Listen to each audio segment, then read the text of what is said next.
আমার মনে পড়ছে মা প্রায়ই এক কানা বুড়ি আর এক অচেনা আগন্তুকের একটা গল্প বলতেন।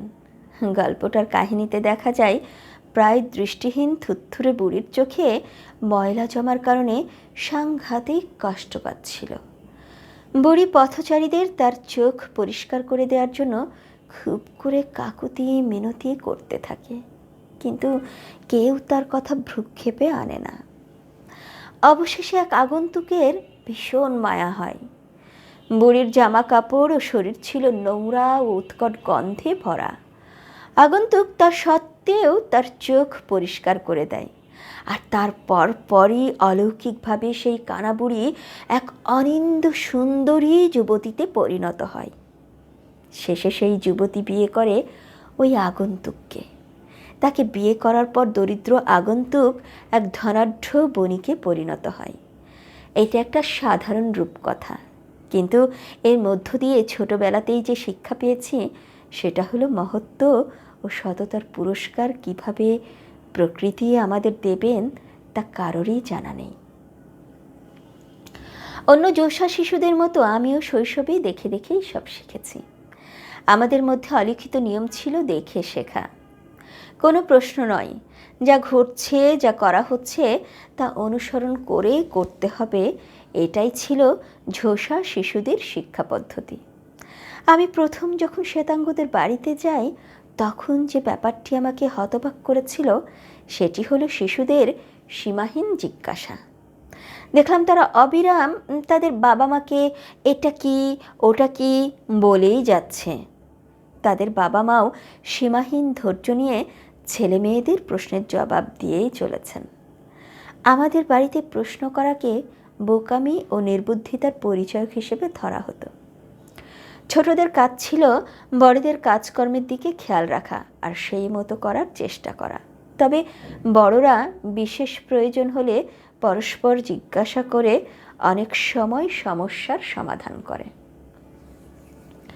আমার সময়ে, এমনকি এখনও ঝোষা সম্প্রদায়ের জীবন প্রণালী নিয়ন্ত্রিত হতো স্থানীয় সংস্কৃতি, অনুশাসন ও ট্যাবুর মাধ্যমে।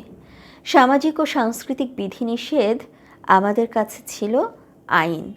এ সমস্ত বিধি বিধানের ব্যাপারে আমরা কখনোই প্রশ্ন তুলতাম না। পুরুষরা তাদের পিতা যা করেছে, যেভাবে জীবনযাপন করেছে তাকেই অনুসরণ করেছে, আর মহিলারা তাদের মায়েদের যেভাবে যেসব কাজ করতে দেখেছে তারাও তাই করেছে। ছেলেবেলায় আমাকে কেউ না বললেও আমি নিজেই নারী পুরুষের অনুশাসনগুলো বুঝতে পেরেছিলাম। খুব অল্প বয়সেই আমি আবিষ্কার করলাম 2-1 দিনের মধ্যে বাচ্চা প্রসব করেছে এমন মহিলাদের ঘরে পুরুষদের ঢুকতে দেওয়া হয় না। বিয়ের পর উৎসব না করে নতুন বউকে নতুন ঘরে তোলা হয় না। তখনই জেনেছি ঝোষা সমাজে বাপদাদা বা পূর্বপুরুষদের তখনই জেনেছি ঝোষা সমাজে বাপ দাদা বা পূর্বপুরুষদের অবজ্ঞা করা মহা অন্যায়। ঝোষারা বিশ্বাস করে পূর্বপুরুষদের অবজ্ঞাকারীর মতো কপাল পোড়া আর নেই। তার জীবনে কোনো দিন ভালোই হয় না। কেউ যদি বাপদাদার প্রতি কোনো রকম অসম্মান প্রদর্শন করে তাহলে তার পাপস্খলনের জন্য উপজাতীয় বর্ষিয়ান নেতা অথবা ট্র্যাডিশনাল ওঝার শরণাপন্ন হতে হয়। যাকে অসম্মান করা হয়েছে তিনি বেঁচে থাকলে ক্ষমা প্রার্থনাকারীর হয়ে তিনি তাদের কাছে মাফ চান। বেঁচে না থাকলে তাদের উদ্দেশ্যে বিশেষ প্রার্থনা করা হয়। এই সমস্ত বিশ্বাসকে আমার চিরকালই স্বাভাবিক ও সঠিক মনে হয়েছে। কোনোতে আসার পর প্রথম কয়েক শ্বেতাঙ্গের সঙ্গে আমার পরিচয় হয়। স্থানীয় ম্যাজিস্ট্রেট ও নিকটবর্তী মুদির দোকানদার দুজনই ছিলেন শ্বেতাঙ্গ।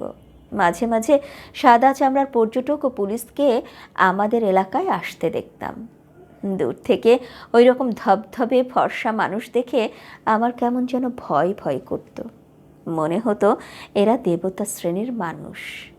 এদের প্রতি আমাদের ভয় ও শ্রদ্ধা দুটোই থাকা উচিত, তবে এ ধারণা আমার সত্তায় স্থায়ী প্রভাব ফেলতে পারেনি। যখন শ্বেতাঙ্গদের দেখতাম কেবল তখনই তাদের অন্যরকম শক্তিসম্পন্ন মানুষ হিসেবে মনে হতো। দৃষ্টির আড়ালে গেলে তারাও মন থেকে হারিয়ে যেত। শ্বেতাঙ্গদের সঙ্গে আমাদের কোনো বিবাদও ছিল না, তাদের আমরা প্রতিদ্বন্দ্বীও ভাবতাম না।